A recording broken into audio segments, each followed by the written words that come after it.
자, 문학 개념의 끝 17번째. 드디어 소설이 나옵니다. 자, 첫 시간이니까 소설에서 그렇게 어려운 얘기를 하는 건 아니고, 자, 소설하면 무조건 소설은 뭐라 그랬니? 소설은 뭐가 나와야 돼? 소설은 뭐의 문학이라고 한다? 갈등의 문학이다. 맞죠? 그래서 갈등의 유형을 나누는 거야. 역시 카테고리 먼저 보세요. 첫 번째는 세계와의 갈등. 두 번째, 인간과의 갈등. 물론 큰 틀은 위에 인물이 나오겠죠. 그래서 인물과 세계의 갈등, 인물과 인간의 갈등, 인물과 인물의 갈등, 그리고 인물과 사회의 갈등입니다. 자, 제일 쉬운 거는 역시 인물 대 인물의 갈등이야. 그죠? 두 번째 나오는 인물과 인간의 갈등. 가치관이 서로 다를 때. 두 번째는 한 명이 그냥 나쁜 놈일 때. 나쁜 놈인 게 더 쉽죠? 기회주의자, 독재자, 돈의 노예. 문학에서는 돈의 노예가 나쁜 사람이에요. 물론 현실에서도 돈의 노예는 나쁜 사람이지. 하지만 돈이 나쁜 건 아니야, 얘들아. 자, 그래서 이런 애들이 다 나쁜 애들이에요. 기회주의자. 그러니까 자기 기회만, 자기 유리한 것만 찾아다니는 걸 기회주의자라 그러거든. 그러니까 이거 반대말은 뭐겠어, 그러면? 어떤 뭐 지조 있는 사람, 그죠? 그런 사람이 되는 거야. 됐죠? 그 다음에 가치관이 다를 때 속물이라는 게 나쁜 거죠. 이게 역시 같이 나오는 게 황금 만능주의, 물질 만능주의. 역시 물질을 쫓는 거를 부정적으로 우리 문학에서는 많이 다룹니다. 맞죠? 양심적인 게 좋은 거고요. 보수와 개화가 있으면 이 시대 상황에서는 개화가 좋은 거고요. 보수가 나쁜 거예요. 지금 현재 특정 정당과는 상관없습니다, 여러분. 그런 거 아니에요. 개화가 긍정적인 인물로 나옵니다. 됐니? 자, 그 다음에 사회를 먼저 할게. 사회도 여러분 여기 카테고리 네 가지를 잘 봐두세요. 우리 한국 문화에서 현대 사회에서 사건이라고 하면 딱 이거야. 일제강점기, 전쟁, 독재, 최근에 산업화까지. 이거 네 개밖에 없습니다. 우리 문학에서 다루는 현대에서 큰 사건은 이거 네 가지야. 됐니? 그래서 계몽은 가르침이거든. 가르침. 민중을 가르친다. 이광수 소설에서 많이 나오는 거예요. 무정이라는 소설 잘 모를 거예요. 독립운동은 너무 많이 나오지. 이건 소설뿐만이 아니고 시도 많이 나오죠. 윤동주 아저씨라든지 이육사 아저씨라든지 이런 분들. 맞죠? 무력한 지식인인데 아무것도 하지 못하는, 일제강점기 상황에서 자기는 아무것도 하지 못하는 무력한 지식인의 모습. 그다음 가난한 하층민, 기회주의자, 산업화 도시화와 관련된 얘기도 많이 나와요. 돈과 관련된 거. 그러니까 이런 스토리들이 자주 나온다는 거야. 이런 인물들이 사회 갈등일 때. 됐습니까? 뜻만 알면 돼요. 이런 얘기가 많이 나온다. 전쟁에서는 당연히 이념 대립이라든지 전쟁의 비인간성, 사람 죽으니까. 그 안에서 실존, 휴머니즘, 인도 뭐 이런 거 잘 안 나와요. 그다음 전쟁과 관련된 전후소설. 근데 이 전쟁과 관련된 전후소설은 대부분 부정적이에요. 왜? 전쟁은 부정적이니까. 그죠? 그래서 여기서 보면 집, 고향, 직업, 가정을 잃고 방향 감각을 상실한다. 부정적인 상태가 많이 나와요. 독재 역시 마이너스죠. 독재하는 사람. 근데 민주적 가치를 지닌 사람. 저항하지 못하고 자조하는 지식. 앞에 나왔죠. 자조가 뭐라 그랬니? 스스로 비웃다. 아까 일제강점기 때 뭐랑 비슷해? 무력한 지식인이나 자조하는 지식인이나 거의 같은 거야. 그러니까 사회가 문제가 있다는 건 알아. 하지만 뭐 하지 못한다고? 적극적인 저항을 하지 못하는 사람들이야.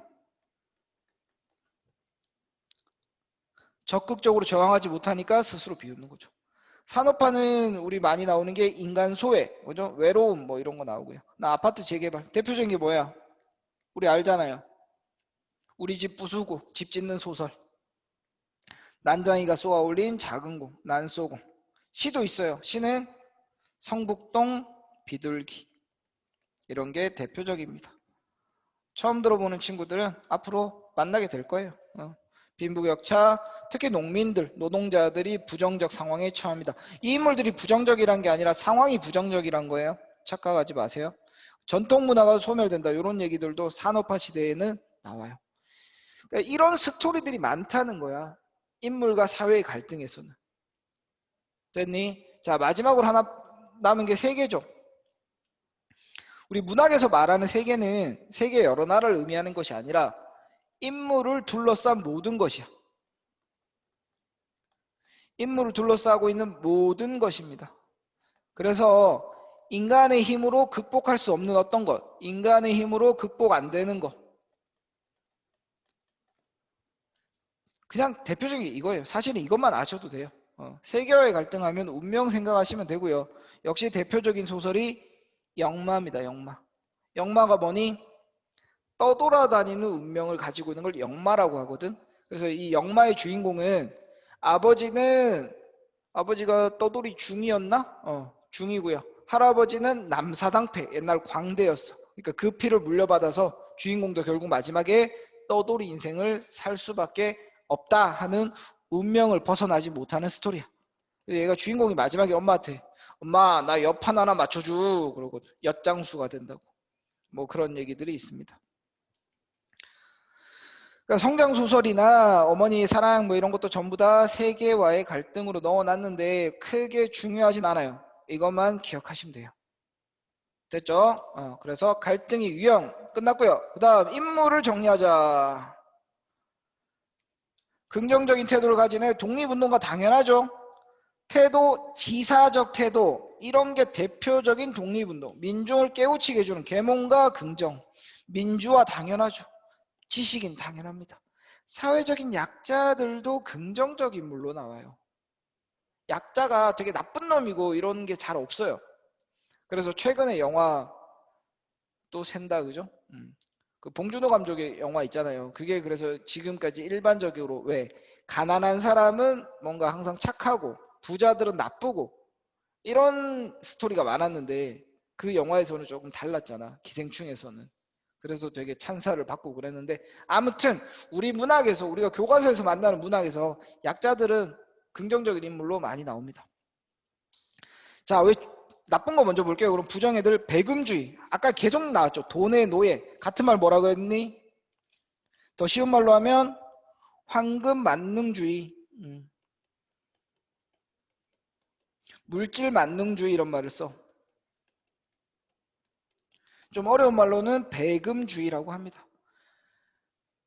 우리 문학에서는 이렇게 돈을 쫓는 사람을 부정적으로 많이 얘기를 해요. 그런데 여러분이 이 자본주의 국가에 살아가면서 돈을 부정적으로 생각하시면 안 돼요. 나는 내가 되게 돈을 부정적으로 생각하는 사람이었거든. 불과 몇 년 전만 해도. 요즘 생각이 많이 바뀌었어. 돈을 좋아해야 돼요. 그래야 부자가 될 수 있어요. 알겠습니까? 뭐 이렇게 살라는 얘기가 아니고 아무튼 뭐 이거에 대해서 궁금한 친구들은 개인적으로 물어보세요. 해줄 얘기가 많으니까. 다음 독재자 나쁜 놈이죠. 기회주의자 역시 나쁜 사람입니다. 친일파 이런 사람들이 기회주의자라 그래요. 됐니? 자, 그런데 얘들은 왜 중간인가? 소시민 적극적으로 저항하지 못한 애들이거든. 자조적인 지식인 마찬가지예요. 다 적극적으로 저항하지 못한 인물이에요. 됐어요? 그래서 특히 지식인 같은 경우는 알아. 현실이 부정이라는 거는 알아. 근데 이까지 가지 못하는 거야. 그래서 한계가 있다. 이런 식으로 많이 나와요. 얘들 자체가 나쁜 새끼 하기에는 조금 그래요. 소시민도 마찬가지. 소시민은 거의 사회적 약자랑 가깝거든. 무슨 말인지 알겠니? 그러니까 소시민적인 태도 이런 말이 많이 나와. 소시민적 태도를 보인다. 그러면 뭔가 적극적으로 행동하지 못하는 것을 소시민적 태도라고 생각하시면 됩니다. 자, 오늘은 소설 첫 시간이라서 큰 틀에서 갈등의 유형이랑 인물의 유형 나눈 겁니다. 갈등의 유형은 크게 인물과 세계의 갈등, 인물과 인물의 갈등, 인물과 사회의 갈등 이렇게 나누고요. 그 다음에 인물의 종류. 인물의 종류는 긍정이랑 부정 그리고 중간까지 나눠봤다. 됐죠? 오케이. 이까지 끝.